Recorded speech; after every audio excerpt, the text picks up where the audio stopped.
Voici une vérité psychologique que tu n'es pas prêt à entendre. Certaines de tes habitudes quotidiennes révèlent exactement ton niveau d'intelligence, et la plupart des gens n'en ont aucune idée. Et non, je ne parle pas de faire des erreurs de calcul ou d'oublier tes clés. Les psychologues ont identifié des patterns comportementaux précis qui sont directement liés à un faible quotient intellectuel. Le pire, ces habitudes sont tellement normalisées que tu les fais probablement sans même t'en rendre compte. Alors reste jusqu'à la fin parce que la dernière habitude est celle qui piège le plus de gens. Mais avant de commencer, sache que ce n'est pas pour te juger, c'est pour t'ouvrir les yeux. Parce que la bonne nouvelle, ces habitudes peuvent être changées. Première habitude, se plaindre sans jamais agir. Une étude de Stanford a montré que se plaindre pendant plus de 30 minutes par jour endommage littéralement l'hippocampe, la partie du cerveau responsable de la résolution de problèmes et de la mémoire. Les personnes à haut QI font face aux problèmes, elles cherchent des solutions. Les personnes à faible QI, elles restent bloquées dans la plainte. Elles parlent du problème encore et encore, sans jamais passer à l'action.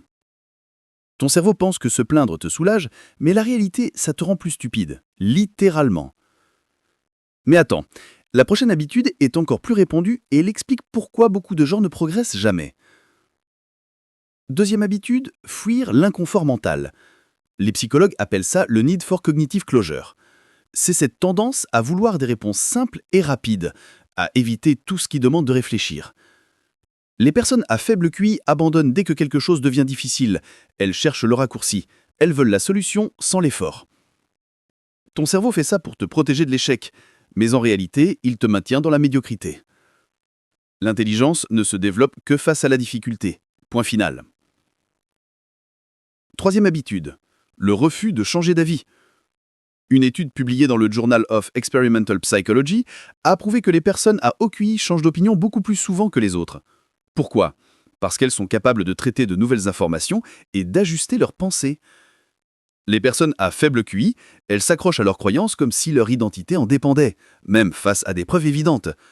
Si tu n'as pas changé d'avis sur quelque chose d'important ces derniers mois, demande-toi si c'est parce que tu as raison ou parce que tu refuses de réfléchir.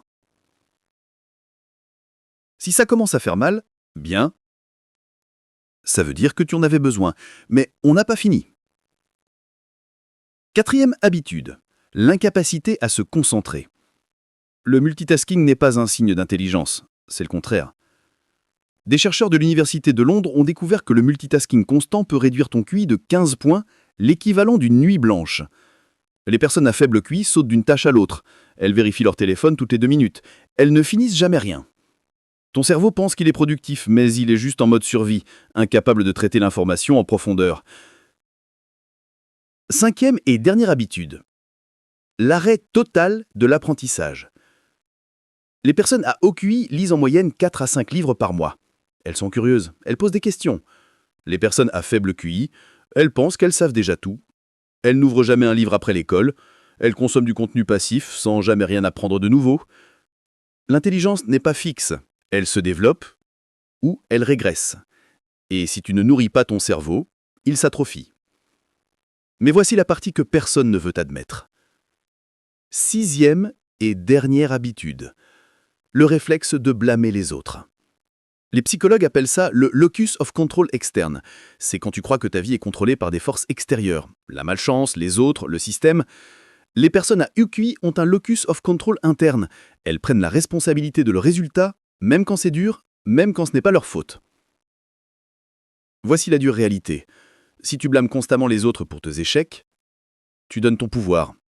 Et tu restes exactement là où tu es. Maintenant, voici ce que tu peux faire dès aujourd'hui. Première chose, observe-toi. Pendant une journée entière, note chaque fois que tu te plains, que tu évites quelque chose de difficile ou que tu blâmes quelqu'un d'autre. Deuxième chose, choisis une habitude à inverser cette semaine. Une seule. Le changement massif vient des petits ajustements répétés.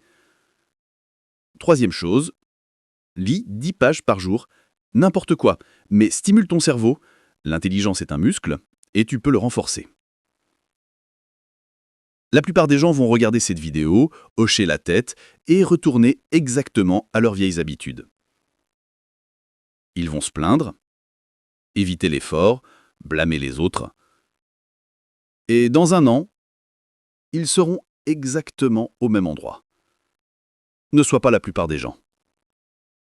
Tu as les informations maintenant. Ce que tu en fais, c'est ton choix.